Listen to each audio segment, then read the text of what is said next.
Hello guys, good morning! So, matagal din tayong hindi nakapag-vlog dito sa lugar na ito. So, nag-move tayo dito sa kabilang side na ito dahil yung first table natin ay ginagamit ng aking anak. So, ang aking anak ngayon ay full-time employee na ng Iraya Life Enterprises. So, guys, ngayong araw na ito ay bibigyan ko kayo ng konting information sa ginawa ko para ma-prevent yung credit card fraud. Kasi noong July 30, ng Monday ng gabi ay na-hack or ewan ko, I don't know, na-scam ako at ginamit ang aking credit card ng hindi naman humihingi ng OTP at saka CVV. Basta nakita ko na lang around 8:30, nanonood ako ng senior high or high street sa ABS-CBN ay habang nanonood ako ay bigla na lang nang nag-text sa akin ang nakalagay doon ay BDO alert. Sabi ay may transaction daw ako na 11,600. Syempre napakalaking pera niyan. So, ayan nga, nandito sa screenshot ko dito, yung sabi niya kung i-erase lang natin yung reference number, So, ang sophisticated din at mabilis ang BDO, in fairness sa kanila. At sinabi nila na kung hindi ko daw nire-recognize yung transaction na yun, ay i-text ko lang doon sa certain number na yun. So, immediately, right, nung nabasa ko yun, talaga nag-text agad ako. At may auto-reply din sila, in fairness sa bank ng BDO, ay may auto-reply agad sila na sabi niya ay thank you for parang sa report, at sabi temporarily block agad ang aking credit card. So yun, nagtataka rin ako kung kasi maingat ako ginagamit ko lang yan sa certain transactions ko, pero I cannot deny the fact na sobrang ganda rin ng feature ng BDO at lagi natin ginagamit yan sa grocery, ginagamit natin sa pagbili ng gamot, at ginagamit din natin sa ating business. So guys, ngayong araw na ito ay tapos meron na namang isang transaction sa akin, kaya lang wala nang nakalagay na amount. Ang sabi niya doon, ang merchant ay apple.com, parang ibinili ng iTunes yung 11,600. Yung second text ay ginamit na naman, pero wala nang naka-indicate na amount, zero na siya. So, nag-text na naman ulit ako, inulit ko ulit, ipinforward ko ulit sa video na baka sabi ko nung una, hindi gumana yung text ko na temporary reblock. So, nagpalipas pa ako ng an hour kasi chinek ko yung hotline, kasi usually pag tumatawag ako sa BDO, it took an hour bago ka makakonect sa customer service. Pero dun sa na yon ay sa punto na yon ay nung tumawag ako, napakabilis nila kasi hihingin yung credit card number mo, tapos yung date of birth mo. So, gusto kong ipaalala sa inyo na yung date of birth niyo, wag niyo i-expose sa Facebook, kasi ang tawag diyan ay sensitive data or sensitive information. So, yun, hiningi yun. Tapos, tumawag, sabi ng customer, nakausap ko agad yung customer service at inireport ko nga yun, at sinabi ng customer service, ng agent, na ang sabi niya ay permanently ibablock na daw nila yung card ko.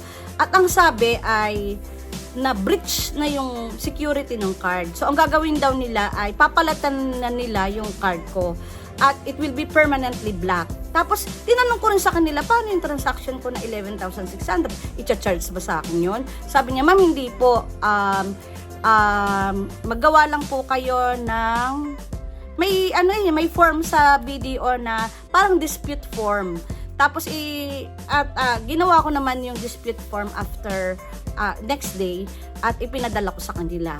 So, hindi natin sabi nila ipapadala daw nila yung card ko after 3 to 5 days. At ito na nga, nandito na nga.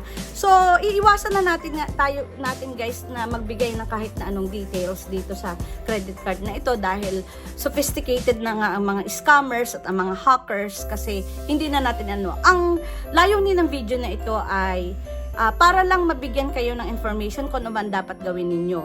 So, be vigilant at na ang mga hackers pala at ang mga scammers ay hindi nagpapahinga kahit gabi. Usually, pag mga pagtulog ka na, you have to be very vigilant sa phone mo kasi yan pala yung time na ginagamit nila, ibinibili nila kung ano-ano. Hindi na kailangan ng CVV o OTP. Automatic na nagagawa nila. I don't know how they did it kasi hindi ko naman ini-expose ang card ko. In fact, yung BDO ay may virtual card kapag nag-online transaction. Ako yun ang ginagamit ko kasi nga takot din ako. At sa susunod na video natin ay i-review natin kung gaano kaganda ang BDO Gold Mastercard. Kasi talagang gamit na gamit ko yan. Ginagamit ko rin sa personal. So, sabi ko nga sa inyo na sabi ko nung dati na ang credit card ay isang hybrid cash. So, hindi tayo nagdadala ng cash, kundi card lang ng card. Pero, may advantage, may disadvantage din. Kasi, sophisticated na nga ang mga scammer. So, guys, samahan niyo ako na i-unlock natin itong card na ito. Saglit lang. So, ito nga guys, ang ating old credit card. At ibinigay sa atin ito ng video noon na hindi tayo nag-apply, pinadala lang nila sa akin. At napakinabang ko dito sa card na ito at i-discuss natin sa next vlog natin yung review natin ng paggamit natin ng 1 year. Kung ano yung mga benefits at saka privileges na nakuha ko dito. So, buksan nga natin ito, guys. Ang tawag nila dito, unboxing or unpacking or whatsoever. Pero sa akin ito ay opening ng ating bagong credit card dahil nga permanently block na yung isa. So, mga hackers dyan, panuorin nyo man ito, ay hindi ko nagagamitin itong card ko sa mga kung ano-anong transaction or whatever. So, magiging maingat na tayo guys. Ito, bubuksan na natin guys. I-deliver ito guys ni Kuya kanina. So, ito nga. Pero, nung July 30, that was Monday, nag-text sa akin ang BDO na ang sabi nila ay for dispatch na daw noong Thursday. So, in-expect ko na at ang sabi ay si Tugo nga ang magdadala. So, ito nga guys at ito guys, nakalagay dito. Sabi niya dito, mayroon siya dito na if tampered, call 8631-8000 at hindi naman siya tampered. Kaya bubuksan natin at i-activate ulit natin. Pero guys, siya nga pala, kabilin-bilin lang sa akin ng tinawagan ko na customer service. Ang sabi ay palitan daw ang password. At mag-ingat daw sa mga pagkiklik ng email. Basta marami siyang bilin sa akin. Tapos natakot nga ako nung isang araw. Nag-post nga ako sa Facebook. May tumawag. Nagkameron ako ng phobia guys. Tumawag pa lang ay 6:40 ng gabi. Ang sabi, ma'am, ako po ay service provider, lalaki siya at medyo fluent siya in fairness. Diyan nga tayo matatakot. Sabi, ma'am, ako po ay service provider ng East West Bank. Ay, kayo po si bla bla bla at service provider po ako ng East West Bank. And he knows my number. Ang sabi ko, naku po, hindi po ako interesado. Sabay, hindi ko na siya pinabayaan pa magsalita kasi I don't care. It's 6:40 in the evening na. At sino ka naman tatawag sa akin? At kung may transaction ay bakit ka tatawag sa akin or whatever. So agad inanghap ko yung telepono ko. Pagkatapos ay blinak ko na agad siya yung number na yun. At ipinost ko nga sa Facebook. Whoever you are, ay sabi nga taga East West Bank daw siya. Ay wala, sobrang takot ko na talaga. Nagkameron ako ng ng phobia. So guys, ang purpose ng video na ito ay hindi para manira or whatsoever. Para lang magbigay ng awareness na talagang sophisticated na ang mga hacker. So yung mga credit card holder ay be very very vigilant and be careful. So sophisticated na yung system ng mga bangko, pero sophisticated na rin ng mga scammer. So binubuksan na nga natin guys to. So, eto na nga guys, nakalagay dito, activate now to enjoy the privileges. At nakalagay dito, if you receive this card, carrier, without your card, ay contact us immediately. May ibinigay siyang number, yung email, yung website, legit website nila. At eto na nga guys, nandito na. Eto. Hindi na natin papakita at baka makita pa ng ewan. So guys, eto na, ang isang bagay na natutunan ko dito, i-wrap up lang natin ay kailangan maging vigilant tayo sa ating credit card. Kunyari ay kakain kayo sa restaurant, ay kailangan nasa harap nyo mismo ang pinakang POS machine para pag in-insert nila, kitang-kita mo yan. Kasi napakahalaga, baka mapicture yan ng kung sino, magamit pa. Pangalawa, kunyari, pag nagpapagas kayo, wag nyo ibibigay ang inyong credit card sa mga gasoline boy. Yung pabayaan nyo lang bit.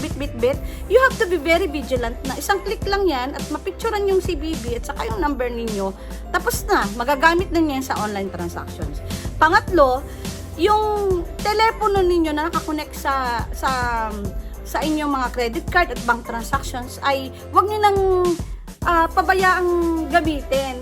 Ibig sabihin publicly. Hindi niyo dapat dinidisplay sa Facebook o kahit sa ano paman at kung ginagamit niyo sa negosyo yun, ibukod ninyo. At para kumbaga, kayo lang na lang ang nakakaalam na yun ang nakakonect at yun ang tumatanggap ng mga OTP. At kapag may tumawag sa inyo, you have to be very vigilant. Pag humingi ng mga CVV, humingi ng OTP, kahit na ano pa man, ang daming nai-scam dyan. So, at saka yung email. Kasi ako, yung mga email ko ay nino-notify din dyan kapag kami mga transactions ang mga online banking at saka ang credit card. So, tayong mga entrepreneur, kahit maliliit lang ang pera natin, ay pinaghirapan natin, kailangan natin proteksyonan yan. Maliit lang, kumbaga ang tawag doon ay pagulong lamang. Konti lang ating pera, kaya huwag na natin ipabiktima pa. So, yung email address natin, alagaan natin, lagi natin constantly at palitan natin ang password regularly, pero kailangan natin i-jot down din yun dahil nakakalimutan natin, lalo-lalo ng mga senior citizen. Hindi pa tayo senior, kaya lang ay minsan nakakalimutan natin. So, makabubuting ilagay natin ang password natin, lagyan natin ng date sa notebook. So guys, ito si Soxy Mendoza, nagpapaalala sa inyo na kailangan ay maging maingat tayo sa lahat ng bagay. At have a nice day po.